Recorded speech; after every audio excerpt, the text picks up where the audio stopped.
These are the 5 habits that I tracked religiously over the course of 2025. And by being consistent and taking back control of my fears, they have transformed my life in ways I couldn't even imagine.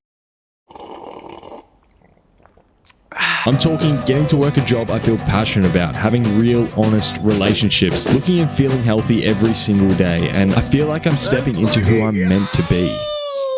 But before you say it, I know what you're thinking. Why is only one habit labeled in red? Well, I'll just straight up admit it that this was the habit I was most ashamed of. The one I avoided speaking about for months. Not surprisingly, this bad habit taught me the most about change. But we'll get to that later in the video. Here's what I need you to understand. This is not the 5 quick, easy fixes on your life. These habits were tested over the entire year. It was hard, and I failed a lot more times than I can even count. Now they are ingrained into my lifestyle. By the end of this video, you're going to know how each one of these habits work, why they matter, and how you can implement them into your 2026. Now that I have your attention, let me take you back to where this habit obsession started. 2 years ago, I was stacking shelves at a part-time job I fucking hated.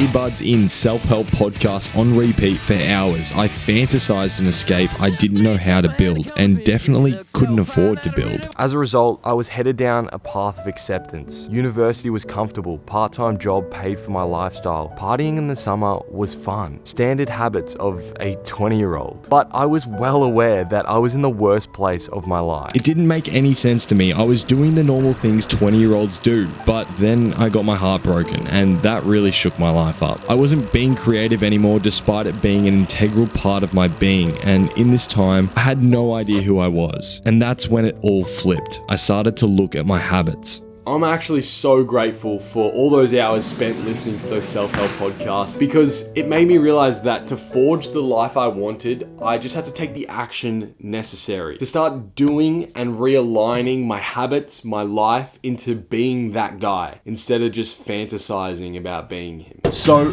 here is the secret sauce.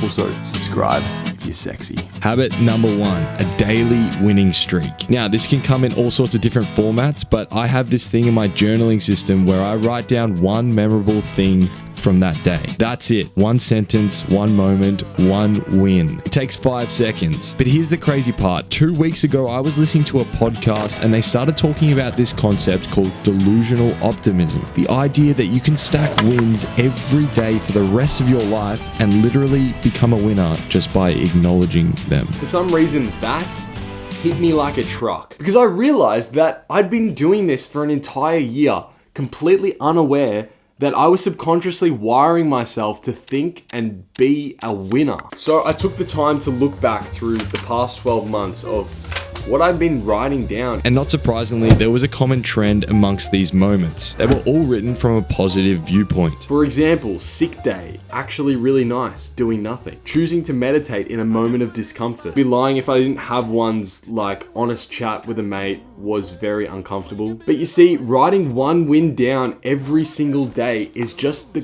proof, the evidence that you are a winner. Whether you've actually progressed or not, it doesn't matter because you have a whole month, a whole year of little moments that you have stacked up, things that you've done. And this is what it feels like to play life on offense rather than defense. You're being selective, you're choosing the good stuff and not letting life decide for you, because if you let life decide, it's gonna choose negative stuff. We are all wired to think negatively, but if you can practice rewiring your brain to think more positively than negatively, it's gonna have a major impact on where you go in this next year. All you have to do is write it down for 2 seconds, believe it, and it's magic, and it works. Next habit up, and if you've been around here a while, you will not be surprised.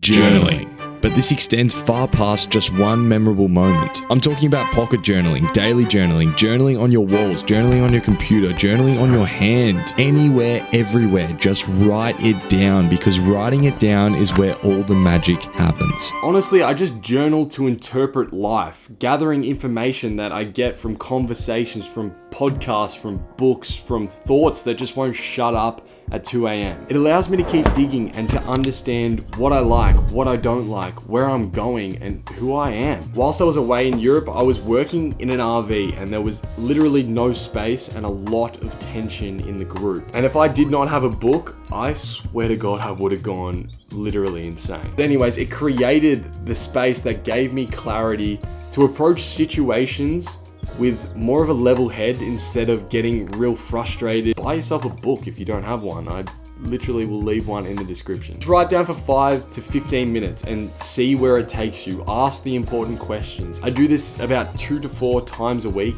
not every day. It has kept me so grounded. It is going to give you a bit of a zoom out on your life where you can ask yourself the hard questions that no one really asks for you.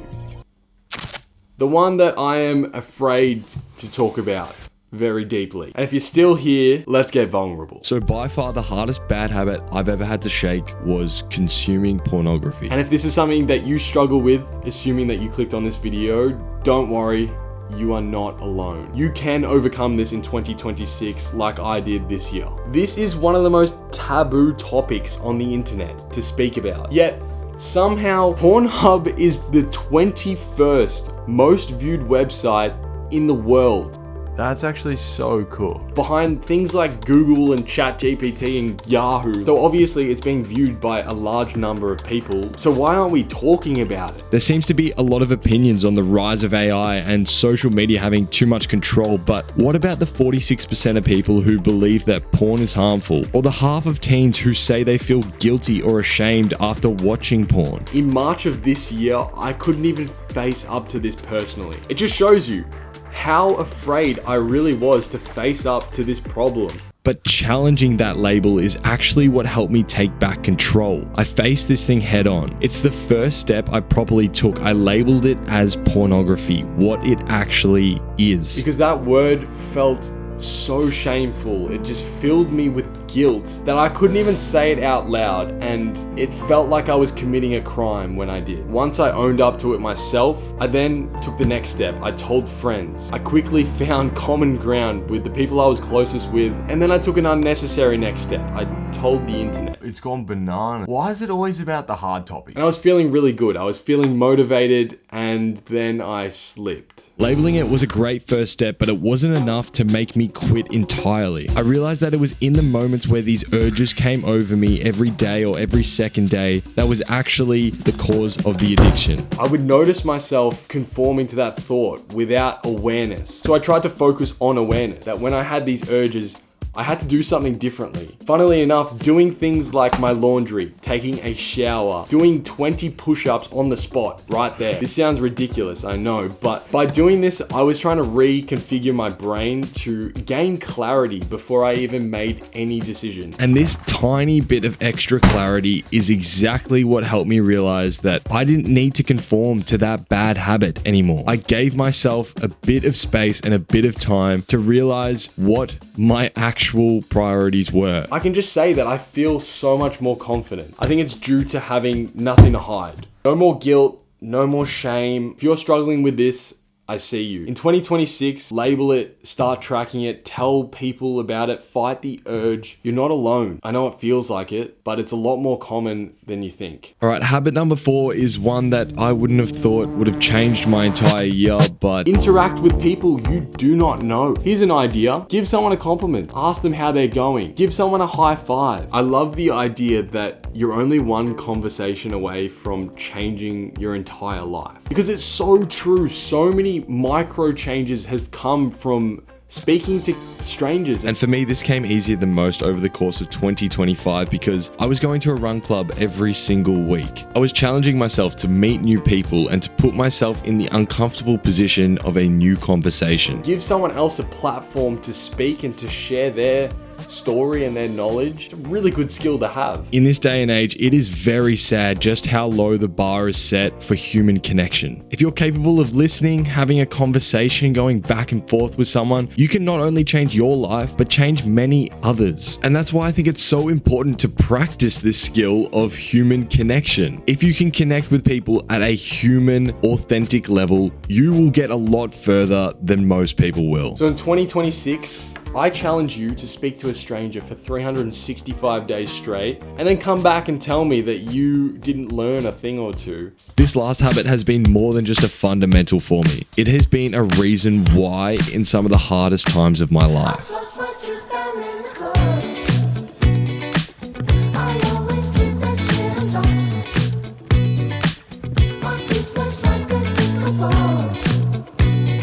I'm not talking about gymming for 6 days a week and training for a marathon at the same time. I'm just talking about moving your body. Now, when I'm in a phase of building and making videos, making jewelry, I tend to lose focus on what I'm doing in my days. Primarily, it is sitting down and doing long hours of work. I forget to stand up.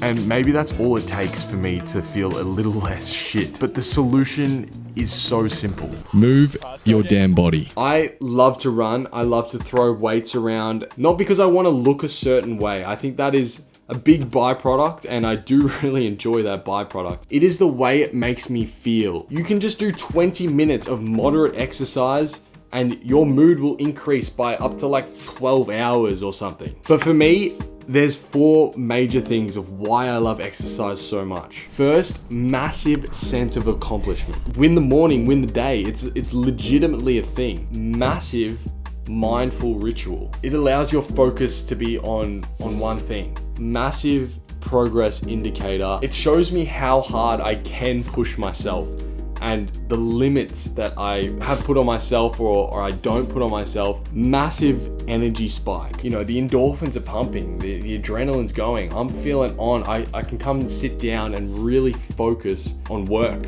or on whatever I'm doing. It is great. Exercising is great. It is so human. If you're doing 20 star jumps, going for a walk, I don't care. 2026, go break a sweat. It feels bad, but then it feels good. So those are my 5 habits from 2025. These are not sexy quick fixes. These are the fundamentals of living. There is so much power in showing up every day and doing the fundamentals. 2 years ago, I was stuck stacking shelves, wishing that I could do this and have fun with my life. 99% of people don't do that. They're looking for the quick fixes and the overly optimized pill that's gonna save them. This is going to save you. You're going to save yourself. And look, I've just designed and produced my own book, which will be available in January of 2026. So head to the link in the description. Absolutely no gimmicks, no bullshit. It's just a great, sturdy book that I would use as well. Again, there is no quick fixes. That's why I'm giving you a blank book. Come on! If you've made it this far, I just want to say thank you, because this is my most vulnerable video by a country mile. Go and kill 2026. It is your year. It is your year. Let's go!